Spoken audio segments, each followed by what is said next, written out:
şansı bir yerə və sevdiyim qədər də nifrət edirəm. Mənim nifrətim sevgimdən çox olur. Mən belə bir insanım. İnsanlar çalışsın ki, mənim həyatda nifrətimi yox, sevgimi qazansın. Çünki mən sevəndə canımı verəcək qədər, dostluqda da, sevgidə də canımı verəcək qədər çox istəyirəm. O qədər sadiq oluram. Amma mənim sadiqliyimi və sevgimi itirdinizsə, həyatda elə bir ki, uduzdun. Çünki mən o qədər sadiq insanım. Bunu izləyicilərimə də sübut eləmişəm.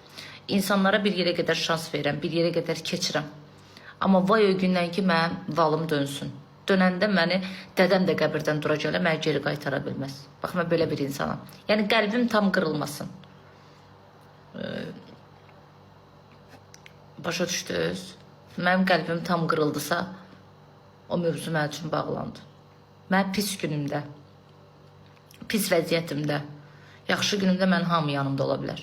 Pis vəziyyətimdə, dar momentimdə, əsl dostluğa lazım olan, birləşib ayağa duran momentdə tək qoyub gedən insanları mən də sağollaşıram. Mənə yaxşı momentimdə lazım deyil heç kəs. Necə ki, mən hamının pis günündə yanında oluram, mənim yanımda da pis günümdə olardılar. Deyərdilər ki, nə olur olsun biz sənin yanındayıq, nə olur olsun bir yerdə aşarıq, bir yerdə keçərik. Mən onu gözləyirdim. Amma onu görmədim. Çox təəssüflər olsun ki. Gözləyirdim deyəndə düşünürdüm elə olacaq. Türklər demişkən çox böyük bir hayal kırıklığına uğradım.